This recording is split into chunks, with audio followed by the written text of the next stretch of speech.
Welcome back, folks, to the FF Face-Off. Today, this is a DFS show. So if you have any fantasy football questions, I would tell you we've got a ton of content we've done the last few days. We're going to have a start-sit show with Anthony and myself tomorrow. If you desperately need something answered, you can send in a super chat, and then we'll get to it. But yeah, this is going to predominantly be a DFS show. Steve and myself are, I suppose, we're the DFS experts in the face-off end of things. So, yeah. So I will just say, feel free to go to fffaceoff.com for all of your fantasy football, NFL, sports betting needs. Lastly, subscribe to this show and feel free to like it. And there is a jersey giveaway. I'll flash that icon a little bit later. But with all that being said, my name is Michael Hoff. You can find me on X at the FF Realist. I'm joined by Mr. Steve D'Angelo, who can be followed at Fantasy Savvy. Steve, how's it going? It's going good. Good Thanksgiving by my brother's house. And, now everybody's gearing up for Christmas. I'm sure you're seeing people set up their shit already. Maybe a lot of people have it all set up already. I came home that night and my neighbor, it was like all decked out. He had everything already out and about. And now my wife is actually in the other room. She's setting up the Christmas tree. So, yeah, we're getting ready for Christmas over here now. I actually, true story, I got cursed at by someone who looks like Santa today at 7-Eleven. He was trying to scan his points. He was buying a donut, and he couldn't scan it because the Wi-Fi is shit in there. Takes the donut that's in the bag, he tosses it at the cashier, and he starts complaining. So I'm next to him paying, so I go, yeesh. So then the guy goes, what's your problem? So I said, so I said to him, I was like, how much are you getting in rewards for that? You got a drink and a donut. I said, I'll give you $3. So then he told me, go fuck yourself. Say, all right, man. Have a great holiday. So yeah, that guy's in the holiday spirit. Was he dressed in a Santa outfit or no? No, I wish he was. That would have been better. But no, he just had the long beard. Yeah. Short, fat, that whole bit. Yeah. So he probably left that stuff at home. Jared said, are we doing a DFS? You know what? Yeah, Jared, I will set that up. I will send it to you. I believe you're always asking me questions on X. So just hit me up there, and then I will give you the link this time. We got you covered. We'll do a little DFS action. Maybe we'll take Pete's money. So, all right. Yeah. That being said, Steve, what do you got here? What is one of your favorite picks coming out of this week? Also, just for the hell of it, how was did you play any on Thursday? Yeah, I did play a little bit Thursday. I think I won a couple, but wasn't anything special. Maybe won a couple bucks, but I didn't lose anything, so it wasn't anything that hit really. But yeah, I did play. Of course, I always try to sprinkle a little bit when I can, but it's always best when you can sit down, you can prepare the day before, you can talk about it in a show like this. So that's why we're doing this. It not only helps you guys, but it also helps us with our process as well. So, yeah, we could start with the quarterbacks here. And, just looking at some of the salaries here, Russ Wilson, 1% on DK, 5,700. Looks like on FanDuel, he's only 1% as well, 7,500. But, gets the freaking Bengals. It's a 47.5 total. Russell Wilson has been pretty decent for fantasy purposes ever since he took over for Justin Fields. And this game could be a little bit of a shootout here. The weather doesn't look like there's going to be any weather, not like what we're going to see in Buffalo. That looks like the extreme game. Although it seems like most of the snow is coming afterwards. But yeah, Russ Wilson here, pretty cheap, 1% ownership. And then, we'll talk about the receivers later, but you stack him with a guy like Pickens. You could bring him back with maybe a Jamar Chase. T. Higgins looked like he's going to be a little bit more higher owned, but hey, bring him back with a Jamar Chase and a 47.5 total. And the way Burrow's been slinging the ball with Higgins and Chase out there, I kind of like that one. Yeah, a little higher in the ownership there, but Baker Mayfield at 4%. Again, he's not really at the top there. Justin Herbert 21%, but yeah, I like Baker Mayfield here going up against the Panthers. Panthers have allowed 20 or more points in 7 out of their 11 games. Last 3 weeks, they've allowed an average of 24.13. So that's one definitely I dig. As well, we'll get into all the other positions, but if you want to do a stack, maybe like a Cade Otton, or you could go ahead and go with a Mike Evans. But, I like that as well. Yeah, did you see David Moore here on the receivers? He looks like he's projected to be one of the highest owned because of the game he had, the week last week, and then he's only 3,500, but his ownership projection on DraftKings is 25%. So yeah, I mean, it's a lot of people are definitely going to be using him. I think it's more of a fade for me on David Moore. I'd rather go with like your boy Thielen or even Xavier Leggett there. Yeah. But yeah, no, like Baker, of course, Carolina's defense. They're playing a little. I guess you could say they're playing a little bit better, but yeah, that's certainly a game. Mike Evans' second game back now. It's only 6%. His salary is only $6,600. That is not a bad one at all. Going down, obviously more expensive here, but just 2% ownership. Jalen Hurts, 7,700. Right. Against the Ravens. Obviously, we've seen the Ravens get torched by Burrow twice this year. Their secondary has been very lackluster most of the season, 51.5 total. Again, 1% ownership. You got to pay up to get them, but you put Hurts with an A.J. Brown, and then you could bring back with an Andrews, his ownership is very low as well. So, yeah, I mean, Hurts, 1%. I mean, people don't want to pay that much for the quarterback. I'd pay up.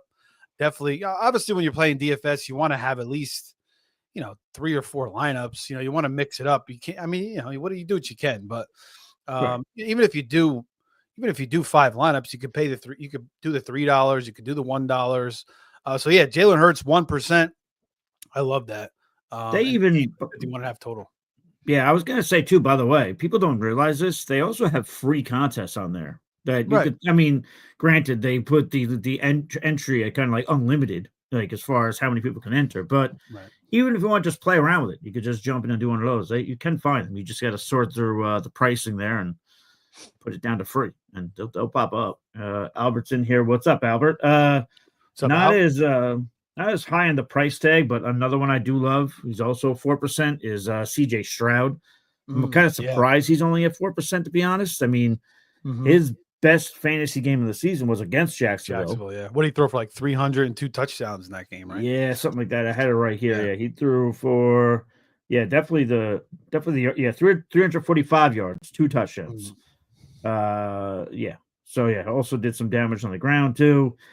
I mean, and also he scored 20 or more points in all 3 of his matchups against the Jaguars. So if there's a matchup for him to bust out here, I would take him here. He's 6,400. So right now, when you're looking at the regular Sunday slate, that's good for what, the 6th price quarterback: Jackson, Hurts, Jaden, Burrow, Mayfield, and then Stroud. So I mean, I like both those guys. Even if you want to take one of the 4% guys, then go with Stroud. He's $200 cheaper, but I definitely like CJ Stroud in this matchup too. Jacksonville's just as bad as the Panthers. So, oh yeah, they're brutal. I mean, maybe they fix some things during the bye, but most likely not. yeah. Trevor Lawrence, Chances chances are they went to the beach, or who the hell knows? They hung out with the family. Plus, it was Turkey Day, and who the hell knows what they're doing. But Trevor Lawrence sounds like he's headed towards playing, as far as I know right now. It was a little bit scary with the shoulder surgery, but yeah, Nico with Stroud. You could throw Tank Dell in there, but Nico's ownership isn't high. Tank Dell's ownership isn't high. Stroud's, everybody's, he's not playing well. The offensive line's not playing well. So yeah, that's a underrated one. And then even if you wanted to use Trevor Lawrence, I mean, I was going to ask you about that. Yeah, the Texans defense hasn't been that great against, stopping opposing quarterbacks either. So, you could use Trevor Lawrence with Brian Thomas. The last couple games with Mac Jones, be welcome to get freaking Trevor Lawrence back under center. And if he's out there, you got to anticipate, he's healthy enough to at least sling the ball around. So, I mean, it's an under the radar one, but you could save some money there. We're just trying to, go against the grain a little bit, but this could be a sneaky game where the game, maybe gets into the 50s. They have allowed the Texans, that is, they have allowed 18 or more points in 3 out of their last 4 matchups. So, I mean, it's not the wildest pick. No, they haven't been great. And Lawrence wasn't great against them in the first matchup, but he only threw for 169, but he did throw 2 touchdowns. And he was kind of playing like shit at that point anyway. And then he started to play better, and then he got hurt. So, I think he, take the time off. You got Ingram out there back healthy again. Like I said, Brian Thomas, Parker Washington's not a bad receiver. I think he can make some plays. ETN and Bigsby will both be healthy. So yeah, sneaky over in this game as well, 44.5. So yeah, I don't mind using the Hurts, Brian Thomas combo, but the Stroud one, with Nico, that could be a huge one this week. I was going to mention some of these lower priced quarterbacks, and I feel like this is a good way to segue into it. Joel sent in a comment, just ate leftovers from Thanksgiving, blew up the bathroom. Happy holiday, fellas. Huh? Happy holiday. You know what they call that? They call that the holiday after Thanksgiving. It's called Dumpsgiving. Oh, Jesus. I didn't know that. I've been celebrating that for years. I never knew. I know. Good to know. Everybody's celebrating. Nobody even knew they were celebrating it. Are there any of those quarterbacks on the back end? We just talked about Lawrence. Like, I'm talking about guys 5,500 and cheaper, like a Geno Smith, an Anthony Richardson, Aaron Rodgers, Derek Carr. Is there anybody, like, if you wanted to be somebody who goes, listen, I'm going to spend large in these spots, I'm going to go cheap here. I think this is a bad week to do it, but can you make a case for any of those guys not named Trevor Lawrence? Yeah, Richardson on FanDuel only 7%. On DK, he's second highest ownership, projected 14%, but 5,500 for Anthony Richardson, who has the rushing upside. And last week was a little unlucky. Dropped touchdowns, like 3 or 4 plays called back with penalty. He's playing better. I criticized the shit out of him, but last week's not his fault. And he played it good against the Jets. Now the Jets defense obviously is falling apart. And you could say Geno too, but I kind of think like the Jets with the bye and everybody's kind of shitting on them. I feel like they could bounce back here. Now I still wouldn't mind using Geno, and maybe with a DK Metcalf because his ownership is low. But yeah, I mean, Richardson against the Patriots. The Patriots defense hasn't been great. So I think I would definitely use Richardson despite the ownership. And then you could use him with Josh Downs out this week. You can use him with a guy like Adonai Mitchell, who's shown flashes of his talent. And I think his ownership is just 4% on DK. Actually, 8% rather, but he's only 3,900. So, that's a combo you could use as well. Then maybe you could throw back a Hunter Henry with that if you wanted to bring back with that. I do feel like if I play Anthony Richardson, it's one of those spots, kind of like what you were talking about earlier, like where you're playing multiple lineups in. Like, I wouldn't mind rolling the dice with one of my lineups because if it busts, then okay, then I've got other logs on the fire or however the hell they say that. So yeah. But I mean, his floor is pretty safe. He should give you with his rushing upside at least 20 points. I would think. The only problem is the ownership's a little high. But they let 4 touchdowns to Stafford, 4 touchdowns to Tua. Obviously, they're much better throwers than Richardson. But they've been kind of leaky all year. Mason Rudolph threw 240 yards and 2 touchdowns against them. Rodgers had 233 and 2 touchdowns. Geno Smith 327 and a touchdown. So, not a bad one there. A couple more guys, a little higher priced. I was thinking maybe Jaden Daniels. People are kind of, I got a lot of Jaden Daniels questions this morning. Just answering, like doing my own fantasy football start sit for quarterbacks. Almost every question I got asked me about this guy or Jaden Daniels. So yeah. Daniels. He's a little bit higher owned. He is at 6% is not bad, but his price is 7,200. So the price, obviously, you got to pay a little bit for him. But I mean, Daniels, huge game last week. Obviously, a lot of those points came late. But the thing that is key from what I see with Daniels is he looks healthier now. He had that rib injury, and like the game prior to that, he was like shorting a lot of balls. There was a lot of missed throws. So I think he's healthier now. I know the Titans have been, defense is pretty tough, but they really haven't played a lot of good quarterbacks. Like they played Caleb, they played Rodgers, they played Tyler Huntley. I mean, their last 3 games, the Titans have allowed the 12th most points. Now, on the season, they're a lot lower. Last 3, Right. So there you go. Right. So Darnold threw for 2 touchdowns, 246. Stroud had 247 and 2 touchdowns. Also, Drake May ran for 95 yards against them. Malik Willis ran for 73 yards against them. Huntley ran for 40. And they all had touchdown. Well, May didn't have a touchdown, but he did run for 95. But Herbert ran for a touchdown. Even Darnold ran for a touchdown. So, yeah, Jaden Daniels, people are a little bit down on him still. The ownership is kind of low, 6%. He could definitely have a huge game with his rushing upside. So that's another one I kind of like as well.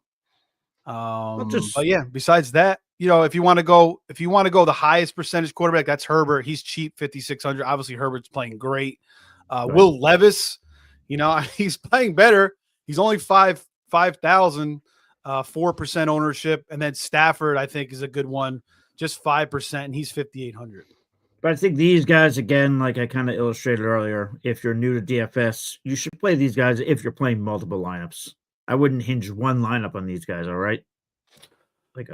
I wouldn't mind using Stafford against the Saints. Stafford, okay, but yeah, 50-50 total in a dome. I know the Saints defense, ever since they fired, Dennis Allen, they've kind of played a little bit better, but they've been trash for most of the year. Now you're going to go, and they've won 2 in a row. I kind of like this spot for the Rams to win this game, actually, too. You're going to go against Cooper Kupp and Nakua and, McVay, just totally out scheming the Saints. So, yeah, I can see Stafford, having a pretty big game. But yeah, I think in general, you want to try to save some money on the quarterback, like with Stafford. So if you're going to pay up for, who was I mentioning? Like Herbert, 21%, 50, but he only 5,600. If you want to pay up for Daniels, not terrible. Yeah, Will Levis, obviously, that's not one you want to use if you're just using 1 or 2 lineups. So I will just say before we move on to running backs, we're getting a couple of questions in the chat. I might pull a question or two, but this is predominantly a DFS show today. We did a lot of start sits for fantasy over the last few days. We're going to do one tomorrow morning, 9:30 a.m. Eastern, bright-eyed and bushy-tailed, or I might not be so bright-eyed, but I'll be there. We could answer a couple of these real quick. Yeah, we'll pull a couple of. I do want to just mention, though, before we do that, I do want to say we are doing a FF Face-Off NFL jersey giveaway. The winner gets a choice of an NFL jersey from Fanatics at $129 value. The winner is going to be randomly drawn on Christmas because we're just festive like that. How to enter? Subscribe to our YouTube channel. Send us proof of subscription on either social media or email us at fffaceoff@gmail.com. Our Twitter handle on, our X handle on X is fffaceoff. So pretty easy. So just subscribe, take a screenshot, send us proof in one of those ways, and you are automatically entered.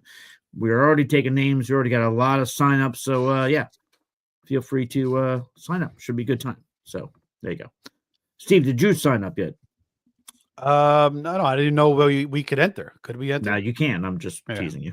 Okay. Because I know in the past they were giving away to members, but now, we'll get a little more generous. So, we'll give it away. We'll pull this one up only because I think this is interesting. Installed 1 on the YouTube. He says Darnold or Caleb Williams rest of season. He's dropped to AR5 already. Steve, Matt Eberflus with one of the you and I are both pretty long in the tooth. I'd say that's one of the worst blunders I've seen an NFL head coach make. But I also too, like, why weren't they snap? I mean, they were out there with like 20 and 16 seconds. They let the clock run down too. Like they could have got the playoff earlier. But yeah, I mean, you got to call a timeout there, get a new play, and then you have like 23 seconds to snap the ball, and then to get a play and then spike the ball. I mean, so some of that's on Caleb Williams too, because you just got to have the balls to just say, like, I'll deal with the coach later. Like, let me call Hike and do something. Right. But we thought hope was on the horizon when they fired the offensive coordinator. I mean, he did have 29 points in week 12. Is there more hope on the horizon with a new head coach here, or are we going with Darnold the rest of the season? Well, I mean, he's had the offensive coordinator for the past couple of weeks, Thomas Brown, and now that guy's the interim now. But interesting, that guy I think took over last year when Frank Reich was as OC too, when Frank Reich was canned. Yeah, I mean, I don't know. I would have kept Richardson. I mean, I kind of like him better than both these guys. But if I had to pick one, now that Richardson's out of the way, I think I'd go Darnold. I mean, I'm not speaking for install, but this could have been. Remember back when they first benched AR for Flacco, and they said Flacco was a starter the rest of the season. Maybe even though he wasn't. Like maybe maybe that happened. Yeah. Well, Chicago. I mean, they get Minnesota. First week of the playoffs, then Detroit, then Seattle, and then Minnesota gets Chicago, Seattle, Green Bay. At home though, which is good. Obviously you don't want to play in Green Bay in freaking December. Could be But playing for seeding at that point too. yeah, at Seattle, that could be a shitty weather game. But I still think I'd rather have Darnold. With Addison and Too. Jefferson, and the offensive coordinator. Obviously, O'Connell's a hell of a coach. So I think I slightly lean Darnold there. Yeah, I think better days are on the horizon for Caleb Williams. I don't think he's like a bust or anything. I think right now he's like almost every other quarterback that goes to Chicago. He's in a shitty organization. So yeah. You gotta hope that they get it right this offseason. Based on history, and Bears fans know this, doesn't look too good, but we'll see. All right, let's get to running backs. I just wanted to answer Hustle and Bruce's question real quick. Get in there. Because they did sign Connor to a 2-year deal. Yes. And I actually have Trey Benson in Dynasty. So, I mean, then this one hits home. That's why I think you hold on to Benson. You just hold him. I mean, Connor, he does have an injury history. They're kind of using Trey Benson a little bit more this year as well, as we get down the stretch. So, next year he may even have a bigger role, give you some flex value. And then, if Connor ever does get injured, Benson steps in there. And, he's a very talented back. I like his talent. I think he'll get better and better as he gets more reps. So I just think you hold him for now. Obviously, his value is going to go down a little bit with the Connor extension. So, yeah, I would just hold him and just be patient and wait for his opportunity. And then he'll start giving you some results. I just think one of the problems, and happens every single year, so it's going to happen again this offseason. A running back gets drafted to a team, and we all think, we don't all think, but a lot of us think, well, all right, they're pushing this guy out the door. Right. This guy's gone. All of a sudden, we get extensions this year for both Chuba Hubbard and James Conner.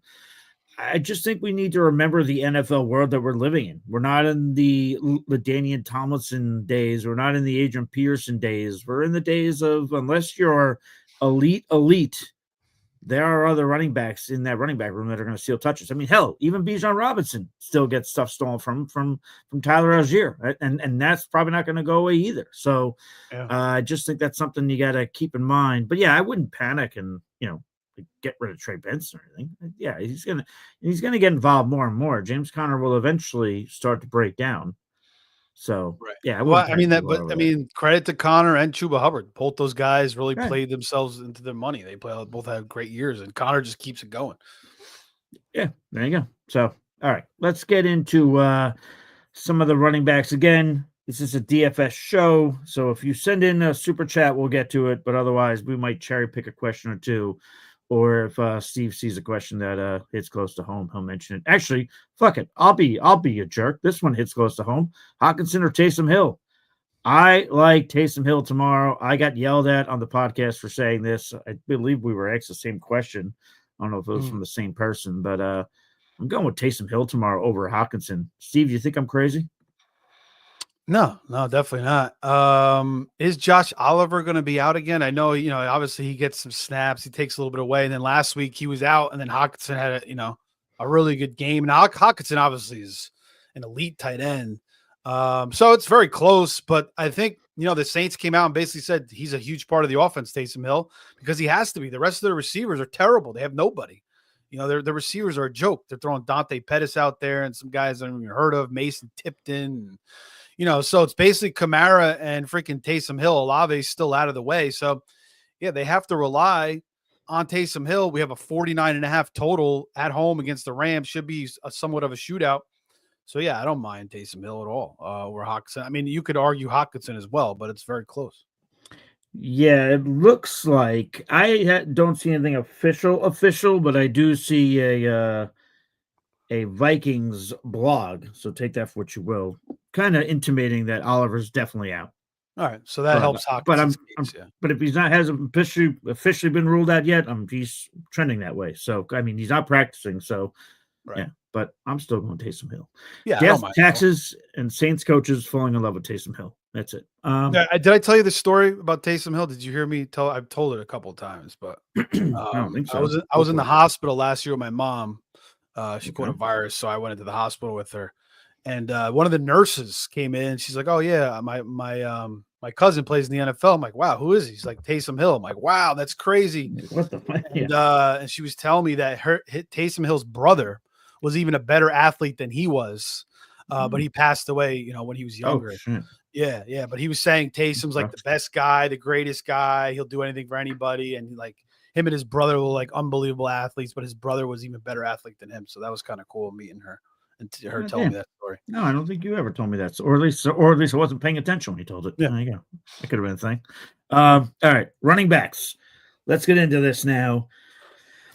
Chase Brown, 34%. Kind of surprising, though. DraftKings with that projected ownership. I mean, yeah, against the Steelers. I mean, he's been awesome. He's been dynamite. It is a high total, but yeah, I think it's a little too high as far as the ownership. So I mean, the price isn't bad, 6,200, but I mean that ownership is a little out of whack. Even on FanDuel, it's at 34%. So it's the same on both sites. Right. Is this a bounce back spot for like a James Conner? A little bit lower in the ownership. Didn't get the ball a ton last week. Do the Cardinals look at the tape and say, let's try and correct that? I don't know. Vikings have been pretty stout against running backs. So I'm not really crazy about Connor. I could see like a 14 carry for 50-yard type of game. I mean, Swift's been held down a bunch this year, but 13 for 30 from him. Pollard was 9 for 15, Yeah, 11 for 48, more. Taylor for 13 for 48. So, their run defense has been pretty stout. Even Montgomery, 9 for 31. Jahmyr Gibbs went off on them, but they haven't allowed 20 points to a running back room for the last 4 weeks. 11.2, 5.7, 7.7, 17.7. So actually, never mind. Yeah. I'm not crazy about Connor, but the ownership is low. If you want to take a chance, I don't care. About? I was looking at Joe Mixon. I mean, he's 8,000, but his ownership's only 13%. You compare that with Kamara, who's 27%, Bijan, who's 22%.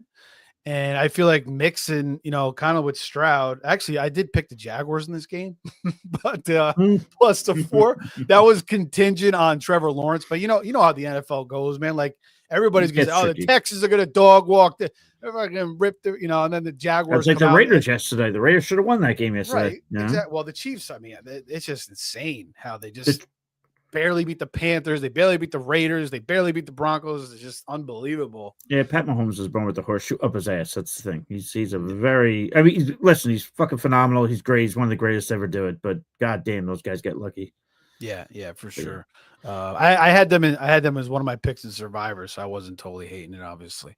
But but yeah, Mixon against the Jaguars, this could just be a smash matchup. So if Stroud doesn't go off, maybe Mixon just goes nuts here. And we've seen Mixon, just look. I mean, a couple of years ago, I was like, Mixon doesn't look like he's wearing down. He looks like he's running with a load in his pants. Then he had like that weird thing where there was like the water guns outside his house, but they were real guns, and like he was supposed to get a court case from it, but nothing came to fruition from it. And then, he moves from the Bengals. He looked pretty good with the Bengals last year. And he moves into Houston where he ran this exact scheme at Oklahoma. And it just looks like a great fit, with, Devin Singletary looked good at times in this offense last year. And Mixon's been awesome. So, the price is 8,000, but just 13% ownership. So versus other higher owned guys like Brown, Kamara, and even Bijan, I kind of like Mixon here with the lower ownership. Yeah, Jaguars, one of two teams, to allow over 100 points over the last 3 weeks to opposing running backs. That being the position as a whole, not just one starting running back. They've allowed 30 or more points in 3 of their last 4 games. So, yeah, right for the picking. 33.5, 38.9, 19.6, and 46.8 in week 11. Them, mercifully, they had a bye in week 12. So, yeah, no, I like that one. I like that call. I want to look a little bit lower on this list here. Anybody else jump out to you here? I'm currently taking. How about Ramondre? Only 5%, 5,900. I know Ramondre has been so frustrating. Like, like last week, Antonio Gibson's getting more snaps than him, but a lot of it's like game flow and the way the game's going. But I feel like in this game, it could kind of be a close game for the most part, so they're not going to really be too far behind against the Colts. The Colts run defense has not been good. So, I feel like Ramondre definitely under the radar here. Tony Pollard is one. 5%, 5,900. Ramondre is still a good running back. And I feel like this is a game where he could, probably have one of his better games this season. Yeah, we'll talk about Tony Pollard in a second, but we did actually get a DFS question from Albert asking us our thoughts on Chuba Hubbard in DFS this week, going up against the Tampa Bay Buccaneers. Let me see if I have any numbers here on the Buccaneers. Buccaneers last few weeks, since week 6, there's only been 1 week in which they haven't allowed 20 or more points to the running back position. That would be 8 weeks in total, 3 weeks in which they've allowed 30 or more points. And over the last 3 weeks, they've allowed the 9th most points to the position. So I do like Chuba, but Steve, do you have the ownership up there? What are we seeing? He's up there, though, isn't he? Yeah, Chuba, he's 16%, which isn't crazy. It's not. Right. He's like fifth. He's fifth on the list. On FanDuel, he's third at 26%. So better on DK than FanDuel. But yeah, Chuba Hubbard, again, we just talked about how he got his extension because the way he's produced all season long. He's been really good, man. And the Panthers, they're blocking well as well. So their offense is playing better. Bryce Young, this is a matchup where they can move the ball for sure against the Bucs defense. I know the Bucs defense looked a little bit better last week, but for the most part, They're also playing the Giants. Right, exactly. And then obviously Daniel Jones was never to be seen from again in New York after that. So, great point. So, Chuba Hubbard, he's been so quality. 6,700 on DK, 16%. Yeah, definitely. And it might even be lower than that, to be honest with you. He's kind of like still under the radar type of name. And maybe some people are like, oh, maybe Jonathan Brooks is going to get a little bit more usage this week, which is certainly possible. He got like no usage last week. What do you have, like 4 or 5 touches? So, right. Maybe that ramps up to about 10 this week, maybe a little bit higher, but probably not. I don't mind Chuba in a back and forth game between the Panthers and the Bucs here. And even if, the Panthers are down 10, 14 points, it's going to be a lot of Chuba, catching passes. Thoughts on Tony Pollard there? Right now, he's only 3% rostered going up against the Commanders. Commanders are 7th in points allowed to running backs over the last 3 weeks. That would include 2 games with 20 or more points allowed in the last 3. Most notably, what was that? 40. Where are you guys? 40 ahead of here for a second. 42.7 points back in week 11. Any thoughts there on Tony Pollard? Tony Pollard's kind of hit or miss. Yeah, the Commanders' defense definitely is not very good. A little bit better of late, I guess, or the last 8 weeks. Overall, I guess. Sure. Yeah. But is Tajay Spears is going to play this week, right? I think he's back this week. He's supposedly playing. Yeah, I could fact check that, but yeah, I believe so. Yeah, so obviously last week Spears was out. That obviously gave Pollard, the huge workload. But I don't mind Tony Pollard with that ownership at all. And again, Will Levis is playing better. This could be a game where, sneaky over as well. So, I don't mind Tony Pollard there with the low ownership. Yeah, Tajay did log a full practice Thursday. Is officially questionable to play Sunday, but it looks like it's trending in the right direction. So, yeah. How about Saquon? I know he's 8,500, but his ownership is only 4%. So it's like, so like there's gonna be low enough ownership. Give me Saquon, the guy who runs for fucking 255 yards in a game. God, poor Giants. Where is he on this list? What are you looking at? FanDuel, or are you looking at DK on that one? I'm looking at DK. Okay. 5%. Yeah. 5%. 5%. Yeah. I'm trying to pull up some of Baltimore's numbers here against him. But it's one of those things where like the numbers are kind of irrelevant because he's just that damn good. Right. Ravens are kind of middle of the road in terms of points allowed to running backs, but they have, for what it's worth, they've allowed 20 or more points in 2 out of the last 3 weeks as well. Yeah. So the ownership's low enough. People are, I want to save some money. I want to use David Moore with my 3,500. Go up and spend the money on Saquon, and it gives you a 25, 30-point game, maybe, or potentially even more than that. It could be a freaking Saquon, Derrick Henry show this week. Yeah. Not to mention, and like, listen, sometimes a lot of times I bring up a lot of numbers here. I know numbers play a lot of things in this, but you can't tell me that the Eagles aren't looking at Saquon potentially breaking all these different kinds of records. And, you can't tell me Nick Sirianni isn't like, I would love to shove it up the Giants just a little bit further, just a little to like feel their small intestines, just letting Saquon go. Do you think Shine's going to survive? I don't see how he survives. I don't see how he does, especially with all these clips now that are all over the internet from what he was saying in Hard Knocks. There's no chance. I think they said it's still happening, but I don't know how any team takes Hard Knocks again during the offseason like that. Because, like, man, you make one wrong move. But that's a big move. But. Has any team that's been on Hard Knocks won the next year? I don't know. Maybe the Ravens that 1 year, the first season ever. Didn't the Jets still make it to the AFC Championship that year when they did it with Rex? Not this last one. I don't remember. I thought they made it. I could be wrong. Last year was a disaster. Yes, last year was what they call a good old fashioned crime scene. But no. So Saquon at that ownership, absolutely. Yeah, and even Henry at 5%, he's 7,800. I mean, another 140 yards last week. So, and also too, I mean, the Eagles' strength is kind of their secondary has been kind of tough. So it could be a lot of Derrick Henry this week. I know Charlie Kohler's out. So that kind of hurts their blocking a little bit, but I don't mind Henry either. Paying up for the King Henry at 7,800, 5% ownership. One question I did want to ask you, because we've done this a couple times, you and I on the show, and this is more so you and I we play DFS enough where, whatever, we use this in a vacuum, and some people might be listening to the show and they might think, well, wait a minute, what do I do? So my question is to you, if there's a player with high ownership, but you really feel like they're going to have a good week, like a Justin Herbert, for example. Yeah. Like, do you still find a way to get him into your lineup, even though the ownership's high, but you love him at the price? Like, how do you kind of navigate your way through that for if somebody's listening who doesn't play a lot of DFS but might want to? What's your way to tackle it? Yeah, I mean, we're mostly talking larger field tournaments. So in that case, maybe you want to fade a guy like Herbert, but still, I mean, I don't mind. Again, if you're playing a few lineups, you could definitely get Herbert in there. And I feel like there comes the dog, baby.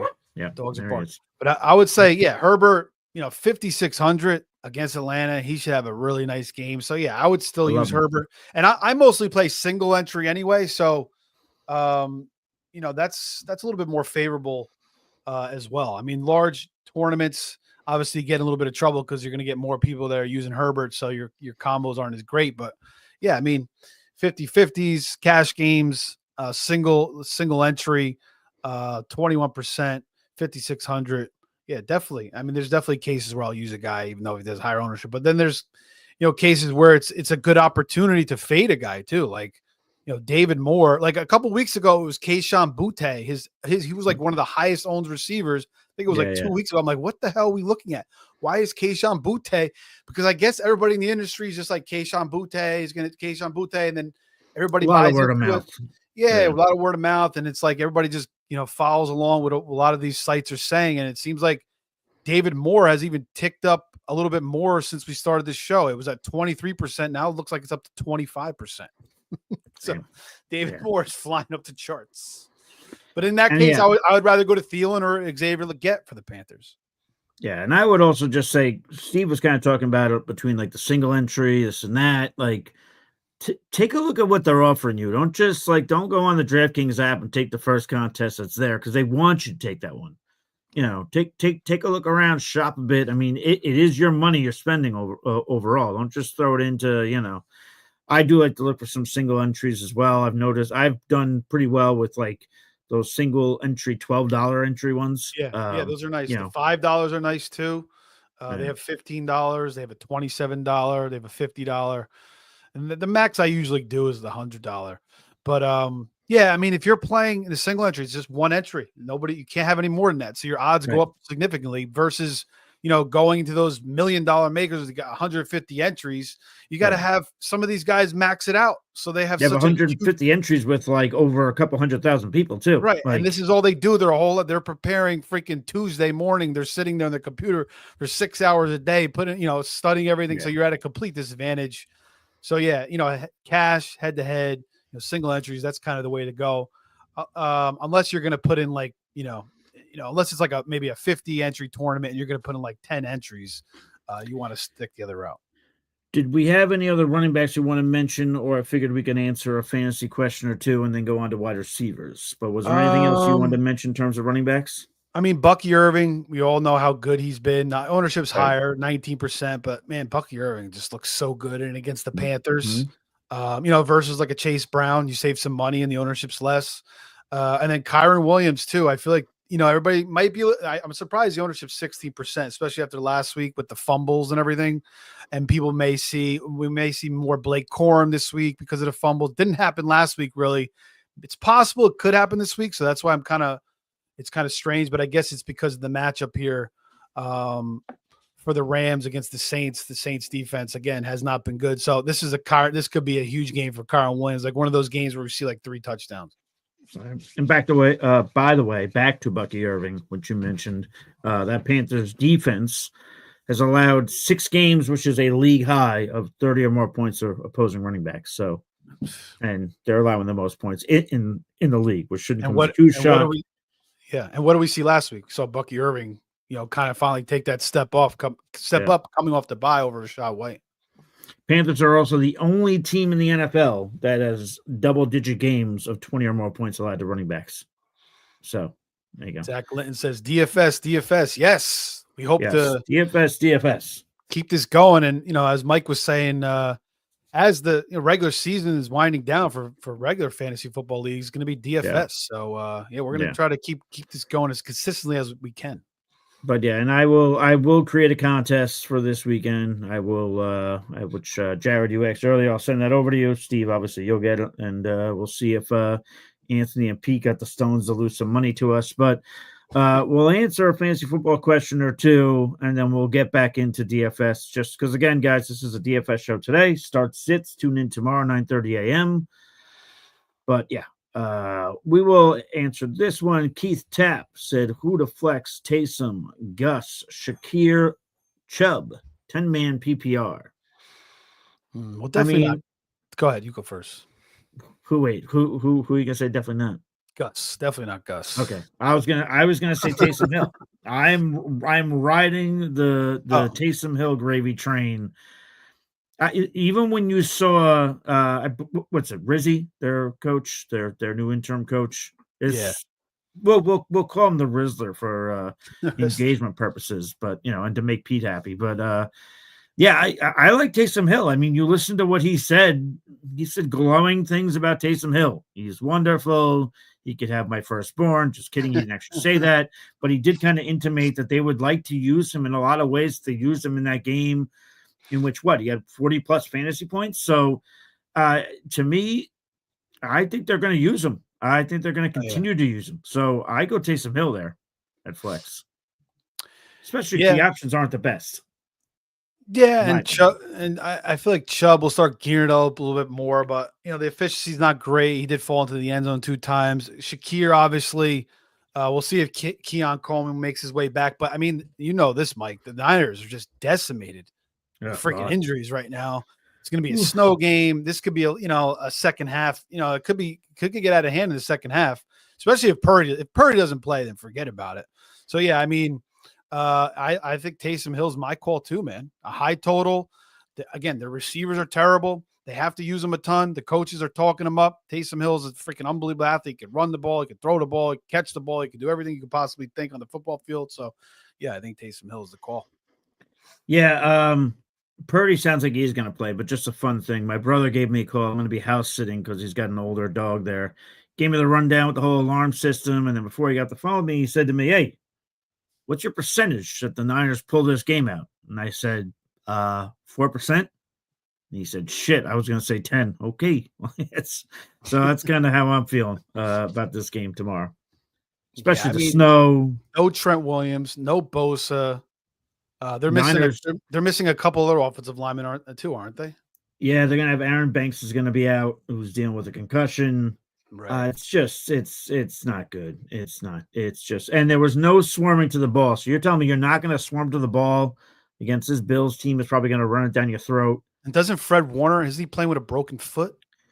Broken ankle, yeah. Broken ankle. Which, by the way, like how the hell do you do that? First things first. Second thing, yeah. So, oh well, we are seeing this though. Power did mention you kind of weaved Keith's question into this. 4,300 for Gus Edwards is a lock.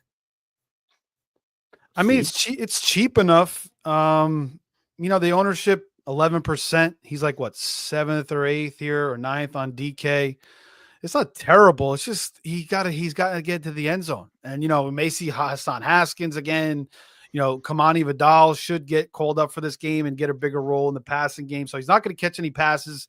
He's not going to give you a ton of yards in the ground. How much is he really going to give for you? Like 10 points? Like, is that what you really want? I think you'd probably want to shoot for something a little higher. But I mean, if you feel like he's going to fall into the end zone a couple times and get 70, 80 yards, I guess. But I don't know. Gus Edwards is just, look at his numbers on the year. It's just like a bunch of 5-6 point gains, 5 point. And I know Dobbins was in his way, but I can't, I'm not thrilled about it. Yeah, and Anthony had kind of talked about this on the podcast a couple of days ago when we were talking about, the injury to Dobbins and what this means for Gus Edwards. You look at his yards per carry, even that last year in Baltimore. All the years before that was 5, 5, 5, 5. And now it's down to like 4. Then this year it's down to like 3 and change. So the yards per carry have gone down too. But all right, let's get into some of these wide receivers and we'll gloss over tight ends and then we'll get the hell out of here. What do we think wide receiver position? What jumps out to you, Steve? Well, Pickens. I talked about Russ, 57%, 5,700, 2% ownership. And then you get Pickens, 10%. That's very low. I'm surprised it's not higher. 6,800. Now Pickens really hasn't had like the monster game, but this could be the spot where it happens. 47.5 total. The Bengals corners got a little bit banged up last week. I believe they're going to be missing a couple of guys. Could be, a little bit of a shootout here. This is a game where Pickens could absolutely go off, have one of his best games of the season. So that's the nice stack there with Russ and Pickens. Ownership's low enough. The salary's low enough. And then you could fit in some more expensive guys like a Saquon if you want, or a Mixon. So yeah, I mean, Pickens just makes a lot of sense to me this week. Yeah, no, I don't hate that Pickens call at all. I was just trying to look up because our own Zach Linton said there's no need to make a new contest. We already have a reoccurring one, which is true. I'm just trying to find it, and then I'll fire it into the chat. That's what I was just looking at. But I do like George Pickens here. If I can go down a little bit here. Well, Xavier Legette at 4%. That's not bad. You talked about that earlier, potentially taking a stab at one of those Panthers pass catchers. Yeah, pivoting off of David Moore, who's got the highest ownership. Then I would rather just. I know David Moore had the big game, but everybody's following last week. We know who David Moore is. The guy's been around. I think he's almost 30 years old. He was on Seattle for those years. I kind of liked him. When he first came out in the league, he was kind of just like a deep threat type guy. And maybe it's possible, but him and Bryce are developed a connection, and maybe David Moore really worked on his craft over the years. But Xavier Legette's good. Adam Thielen now back a couple weeks healthy. I'd rather go with those guys and fade the 25% ownership on DK. What about a Jordan Addison going up against the Cardinals right now at only 5%? Just only 2% down from your George Pickens call. Any thoughts there, Jordan Addison? Kind of hit or miss sometimes, but yeah, that's the only thing about Addison. Like, he's hard to predict. Like, sometimes he goes off, sometimes he doesn't. In most cases, he's been kind of silent. Obviously, huge game last week, but yeah, 5%, 5,300. I don't totally, that's a contrarian play. So, and it's cheap enough, and the ownership's low enough again. So yeah, I don't mind mixing it in. It's not one of my preferred options, but just because, who the hell really knows? But I don't mind that. Let me see this. Yeah, I'm going to look for that number later because I can't find that contest. I'll find that contest. I'll put it into the chat tomorrow morning at 9:30 a.m. I will send it out on Twitter once I find it, but I don't want to take any more time away from the show. So Cardinals about middle of the pack against receivers. JSN 6 for 77, a Dunze 5 for 104. They've been pretty decent against receivers. Their defense is playing a little bit better under Gannon of late as well. He's starting to get those guys to play a little bit better. So they're kind of a tricky team to predict, Arizona. Like they look good and they look terrible. They kind of, obviously they go as Kyler goes. Nick Westbrook kind, I kind of digging that. He's produced the last few weeks. He's still low in ownership. He's only 2%. 4,300. Yeah. 5 touchdowns. What is it? 6 touchdowns last 7 games now. So this guy, all he does is score touchdowns, as Buddy Ryan said about Chris Carter, and just scores touchdowns every freaking week. So why not keep the chain going? And you got Will Levis like slinging the ball, and he's got the arm, and maybe Kinne's better than we think. So 4,300, 2%. If you need to save some money, that's a guy you could use. Yeah, Commanders last week allowed the 9th most points to opposing wide receivers, at being 41.7. They've had 2 games with 50 or more points allowed, 6 games with 30 or more.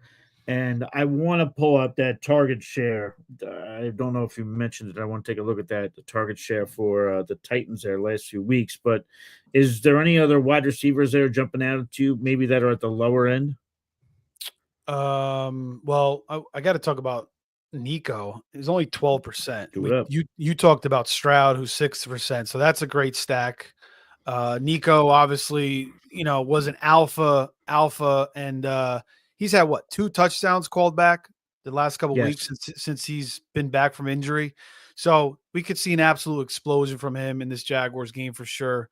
I talked about Adonai Mitchell a little bit when I was talking about Richardson, 3,900, 8%. So I like Adonai Mitchell's talent. He's been flashing a little bit. No Josh Downs this week, so it's going to be him, Alec Pierce, and Pittman. So he'll play in the slot. So his snaps will increase this week.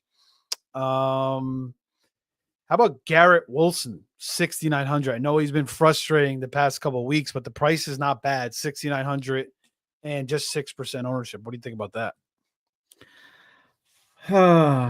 If I had to take a Jets wide receiver, I would take him. Yeah. But I find it hard to invest in any Jets players right now that aren't named Breece Hall. It's so discouraging. Yeah, no, I know. I don't think I could do it. It's been rough. I'm just kind of thinking the bye week, some feel good with the family, with the turkey. They're at home. The Jets are due to get like a little bit of a better game here. I mean, they, before the bye, they just lost to the Colts. Seahawks. Yeah, they bounced back just before, they bounced back from that Cardinals shit show. They should have beat the Colts. They lost that game. Their defense let them down. So that's the other thing too. Their defense is not really playing that great. So they may have to throw a lot. This could be a sneaky over.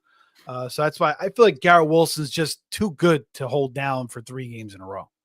Yeah, that's a good point. I was going back to Westbrook. I was taking a look at his for the Titans target share in the from weeks 1 through 9. Target share was at 7%. Over the last 3 weeks, it's gone up to 18%. Now that's still well behind Calvin Ridley with 27. But Westbrook also has a higher snap percentage with 91 as opposed to Ridley's 86 in the last 3 weeks. I'm sure the roster for Ridley is up there. Yeah, Ridley is right now 7th on DraftKings with 16%. Yeah, I'm going to go to Westbrook, I think, tomorrow. I think that's going to be like a thing. I think that's going to happen. The guy scored, again, 6 the last 7 games. He scored a touchdown. Power says T. Higgins and McConkey I have at 26% clip average. I see McConkey at 18%, so lower than your expectation, 6,100. Obviously, Herbert, we love him against Atlanta. Nice matchup, right? That'd be a more popular stack. McConkey's really coming on.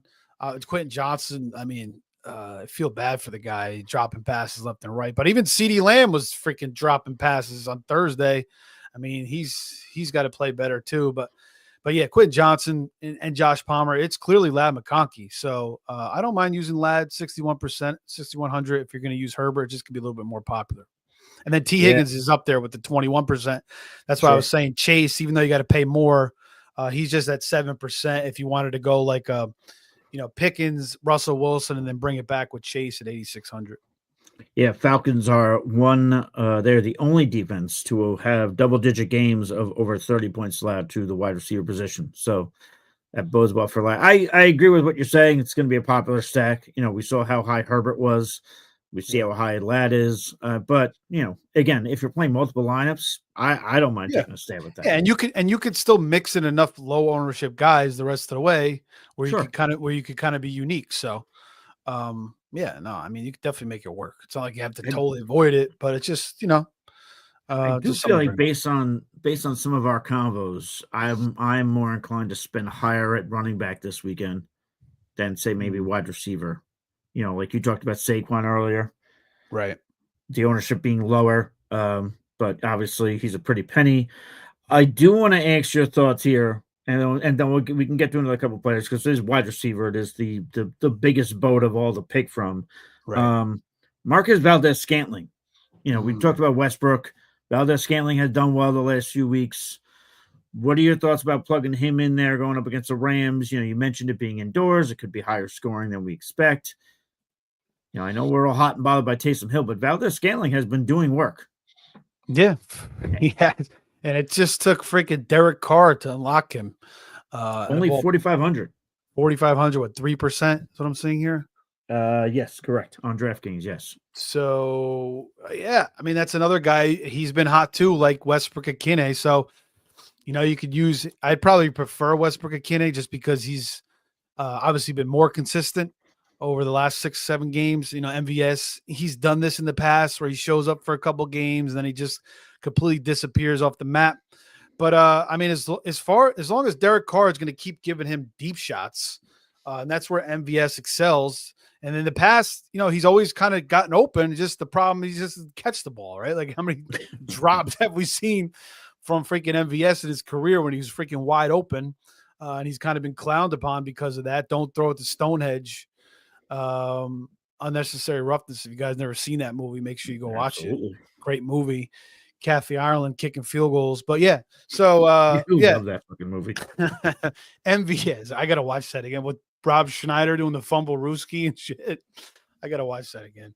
Right. Well, I guess we know Steve's playing tonight. Yeah. Well, no, I'm actually after this. We are going to go see a tree lighting ceremony. We're going to get some dinner and see a tree lighting ceremony, and then, maybe later tonight. But I'll probably be, doing DFS stuff, setting my lineups. I got to do Fab tonight for 100,000 lineups. But yeah, MVS 4,500. Don't mind it.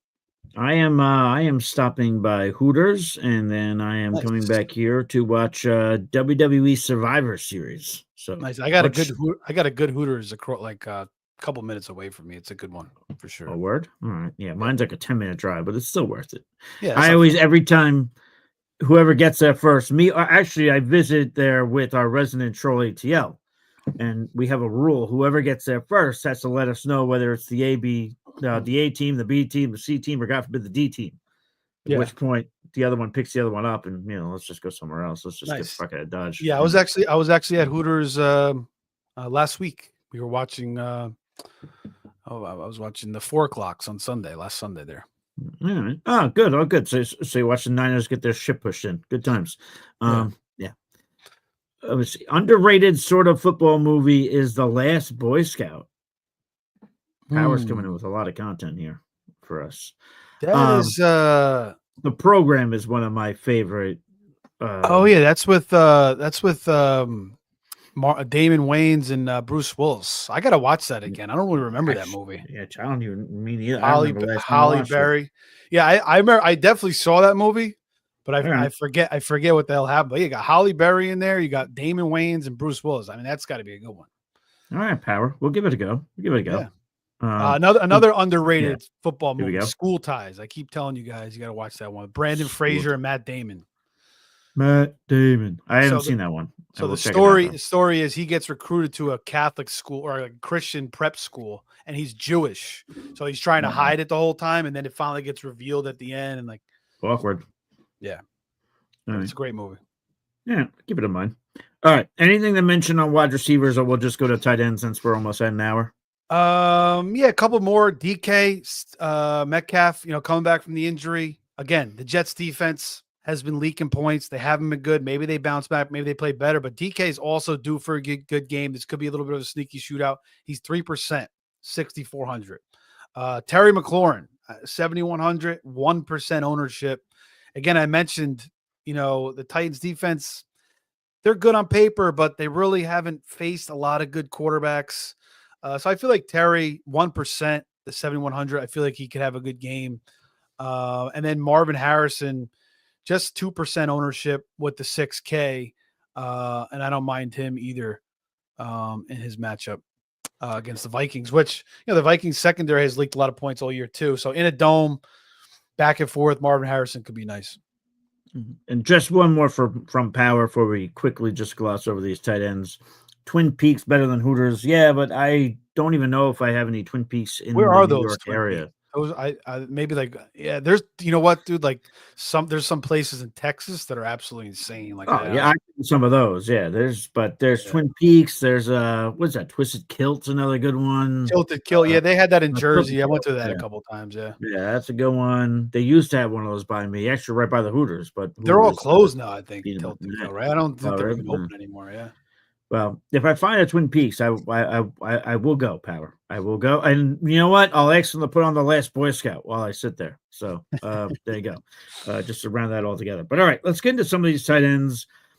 Obviously, I have not shut up about Taysom Hill today, but the ownership is just stupid high. He's only at 5,000, 22%, the highest. He's only one of two tight ends with 21%, that being Evan Ingram, the other one. Any thoughts there, Evan Ingram? Well, FanDuel, he's only 10%, so he's fourth owned on that. So, FanDuel a little bit better. Yeah, DraftKings 22%, and it might even be higher than that because, again, his salary is bumped up this week, 5K. But Evan Ingram, high ownership as well, 21%. I don't know. I mean, if Mac Jones is going to be out there, forget about it. If Trevor Lawrence is in there, that would definitely 100% consider Evan Ingram. Evan Ingram's kind of due for a big game, and we've been talking about the Texans kind of spilling all over the Jaguars defense this week. So I think the Jaguars will have a little bit of something. I picked the Jaguars +4, so obviously that means Evan Ingram, maybe Tank Bigsby, obviously Brian Thomas. So I mean the high ownership, it's not great for me, but he could have a big game. Yeah, one that jumps out to me, even though he's a little bit higher in ownership, but I don't care, and I would consider stacking him as Cade Otton, along with, I wouldn't mind stacking him with a Baker Mayfield going up against the Panthers. Panthers are tops in the league in points allowed to opposing tight ends, 16.49 on a per-game basis. They've allowed 10 or more points in 7 out of their 11 games, and 4 weeks in which they've allowed 20 or more points, which I believe they are tied with a couple other teams. Yeah, they are tied with the Colts and the Seahawks with 4 games of 20 or more points allowed.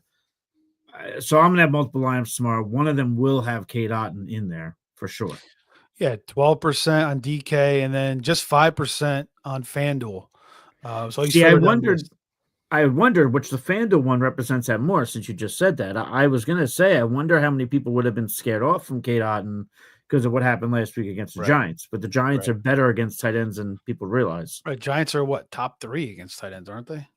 Yes, actually. They've only allowed 83.8 points to tight ends this year. Only 3 games with 10 or more points. Yeah, it's not like Cade Otton's just a guy that, he's earning targets because he's the only guy there. He's a good player. So, and again, Godwin's still out. I know Mike Evans is back, but the rest of the receivers leaves much to be desired. So, Steve, just so you know, Joel's updated us. He just dropped another dump from Thanksgiving. Double dump giving. There you go. Double dump. Double deuce. That's it. The holiday that keeps giving. Yeah. Apparently, yeah. What the fuck are you eating, man? Fucking keep the plunger nearby, dude. That's it. Fuck. Next time you got to go in there, bring a pair of rosary beads when you go in there. All right.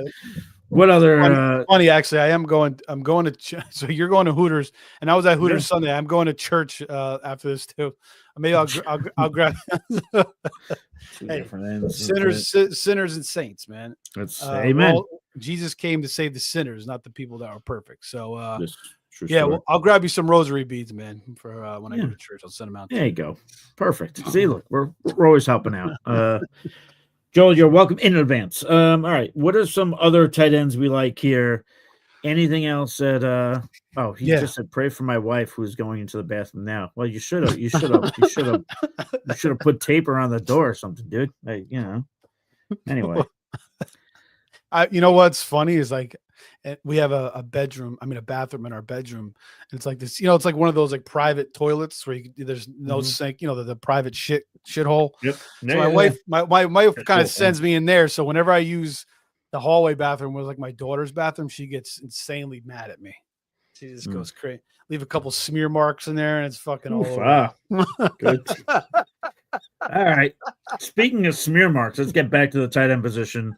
Any other tight ends that jump out to you here? It's always a select few here. Well, how about Mark Andrews, man? 3,900, 2% ownership. What the freak? Charlie Kohler's out, so that helps. I think he's on the IR. So, any issues with the Eagles allowing the fourth fewest points though? Yeah, but I just feel like the ownership's low enough, and Andrews is too good of a player. 3,900. We know Mark Andrews, man. He's one of the best tight ends in the league. He's been Lamar's guy. So I love the ownership and the percentage at 2% and the price 3,900. So yeah, for me, I like it. I think it's something I'm going to go to. And I think with the Kohler injury, that helps him a little bit more. Yeah. Yeah. I'm probably I hear you on the Andrews front. Outside of that, I'm probably just going to spend lower. Maybe spend higher. I'm sorry. Maybe I'd give a go to a Mike Gesicki, perhaps. Not really loving it. Yeah, he hasn't been doing much. Yeah, I'm probably ever since Higgins came back, he's been dust, I'm gonna be top heavy in terms of ownership when spending here. Yeah. At least when you looked at it, K-Dot and 4,500. Will Disley, if you want to go that way, 4,000. McBride's only 11%, 5,800. We know McBride's an absolute beast. Just him and Taysom Hill, accounted for freaking 30 touches each the last week they were out there. So yeah, McBride.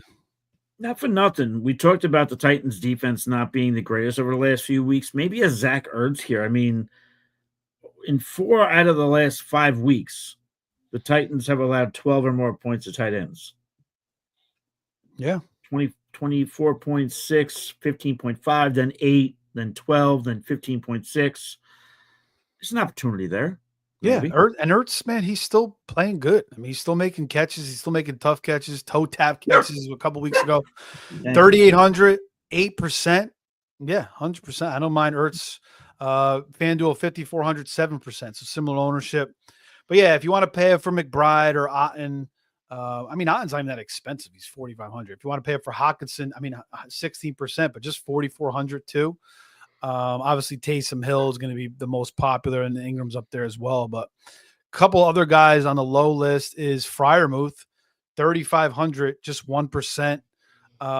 He picked it up last week. And then I don't know, this is always dangerous with Kyle Pitts, and the price isn't great, 4,600, but the ownership's only 1%. Maybe off the bye week, Kirk got to spend some time with him, maybe invited him over Thanksgiving dinner.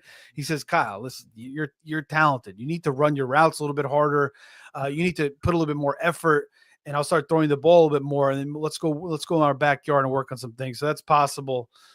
He bounces back from the bye week here, 4,600, 1%. Kyle Chargers are very much hit and miss against tight ends. I don't hate the call. I probably won't do it, but I don't hate the call.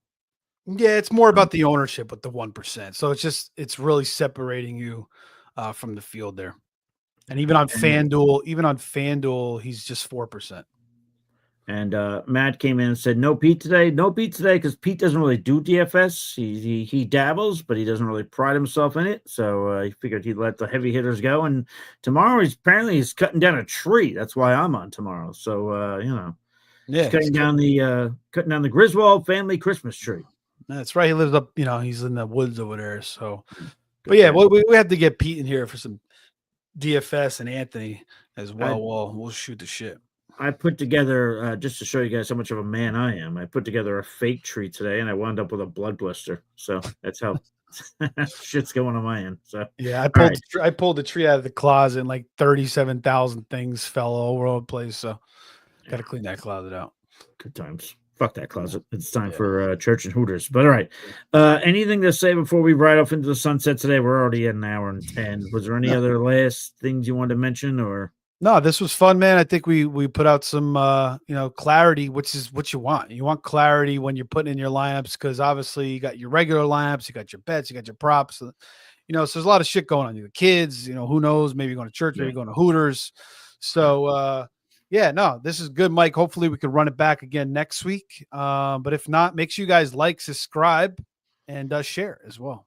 Yeah. Last thing here, just because I see it, Matt saying, could you help me with the defense for week 14? I know it's DFS. I fortunately have to get running, but I will tell you this. If you're on X, definitely feel free to hit me up at the FF Realist. I'll rope you into a conversation with Pete, and we can get that hammered out for you. Otherwise, stay tuned for Pete's DFS content he does. I know he's going to have DFS week 14 out early, maybe Monday morning. Defenses, if not, definitely defenses. Yeah, defense. What did I say? Defenses? You kept saying DFS. Oh, DFS. I'm sorry, DFS in the brain. Whatever. Defenses. Sorry, but just either follow me on X at FF Realist if you're not already, and I'll rope you into a conversation with Pete, or stay tuned to YouTube. But that's gonna do it. So until next time, folks, stay thirsty, be kind to one another, have a good Dumpsgiving, and catch you guys on the flip side. Cheers.